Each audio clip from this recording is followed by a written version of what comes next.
आखिर क्यों लाखों करोड़ों सालों से हनुमान जी और कलयुग की लड़ाई हो रही है? आखिर क्या है इस लड़ाई के पीछे का असली रहस्य? आज से लगभग 5000 साल पहले द्वापर युग के बाद जब कलयुग की शुरुआत हुई, तब त्रिदेव सहित सभी देवताओं ने पृथ्वी से दूरी बना ली, क्योंकि यह युग देवताओं के आगमन से बिल्कुल परे है। सृष्टि के नियम अनुसार इस युग में चमत्कार की कोई गुंजाइश नहीं, बल्कि सृष्टि के नियम अनुसार कोई भी देवता कलयुग के कार्य में हस्तक्षेप नहीं कर सकता। जब तक कलयुग यानी कली पुरुष का शासन इस धरती पर है, तब तक कली को यह बिल्कुल भी पसंद नहीं कि कोई भी देवता उसके कार्य में बाधा बने, क्योंकि कली पुरुष असुर होने के साथ साथ एक युग भी है, तो इसलिए सभी देवता व्यस्त थे।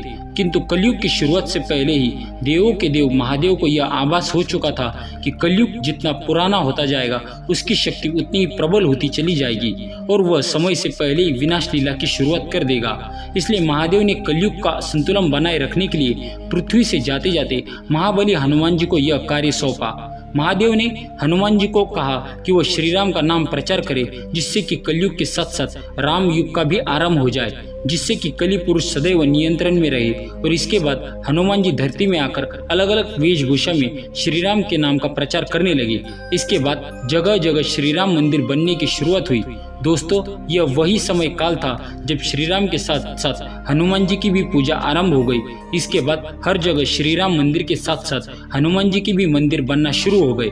पर हनुमान जी खुद का मंदिर बनता देखकर बेहद निराश हो गए, क्योंकि वह चाहते थे कि हर जगह उनके प्रभु श्री राम के ही मंदिर बने, ना कि उनके, क्योंकि हनुमान जी खुद को भगवान श्री राम का सेवक ही मानते हैं। वही दोस्तों, अगर आप पुराना इतिहास उठाकर देखोगे तो कुछ सबसे पुरानी सभ्यता यानी माया सभ्यता, इंका सभ्यता, इन सभी सभ्यताओं में आज भी हनुमान जी की पुरानी मूर्तियां मिलती है, जो यह सबूत देता है उस समय हनुमान जी ही धर्म का प्रचार प्रसार कर रहे थे। और जब राम युग की शुरुआत होने लगी, तब यह बात कलयुग को पता चली। फिर कलयुग गुस्से में पागल हो गया, उससे रहा नहीं गया। फिर उसने इस बार मंदिरों और मंदिरों के आसपास रहने वाले लोगों में पाप फैलाने की तमाम कोशिश की, पर हर बार वह नाकामयाब हो रहा। और इससे उसे पहली बार हनुमान जी की ताकत का एहसास हुआ। कली पुरुष समझ गया किसी भी मंदिर या मंदिर के आसपास उसकी माया का कोई भी असर नहीं होने वाला है। फिर उसने बेहद शातिर तरीके से मंदिरों से मिली दूर रहे इंसानों के अंदर मंदिरों की प्रति घृणा की माया को फैला दिया।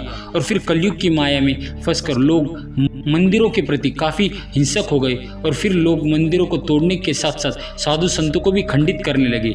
इसका भी जीता जागता उदाहरण हमें कई वर्षों पहले ही मिल चुका है। भारत पर हुए मुगलों के अतिक्रमण से तो आप सब लोग वाकिफ ही होंगे। इसके बाद मुगलों के बाद जब ब्रिटिश का राज आया, तब भी हमारे कई सारे मंदिर तोड़े गए, और यह सब कली पुरुष की ही चाल थी। इंसान एक दूसरे के दुश्मन बनने लगे। उस वक्त हनुमान जी श्री राम के ध्यान में लीन थे, लेकिन जब उन्हें कलयुग के इस दुस्साहस का आभास हुआ, तो हनुमान जी काफी क्रोधित हो उठे और कली यानी कि कलयुग की तलाश में निकल पड़े। उन्होंने आकाश पाताल जंगल हर जगह कलयुग को ढूंढा। फिर इतने खोज के बाद आखिरकार दोनों आमने सामने आ ही गए। हनुमान जी को सामने देख कलयुग घबरा गया। फिर उसने अपनी शक्तियों से हनुमान जी पर अंधाधुंध प्रहार करना शुरू कर दिया, लेकिन कलयुग की शक्तियों का हनुमान जी पर कोई भी असर नहीं हुआ। और फिर कलयुग ने अपनी माया दिखाई, हनुमान जी पर हावी होने की कोशिश की। कुछ देर तक हनुमान जी कलयुग के इस ताकतवर माया जाल में उलझे रहे, लेकिन कुछ क्षण बाद कलयुग का यह बिछाया हुआ माया जाल टूट गया। फिर हनुमान जी ने भगवान श्री राम का नाम लेते हुए कलयुग को वहीं पर धूल चढ़ा दी और कली पुरुष को युद्ध में हराया।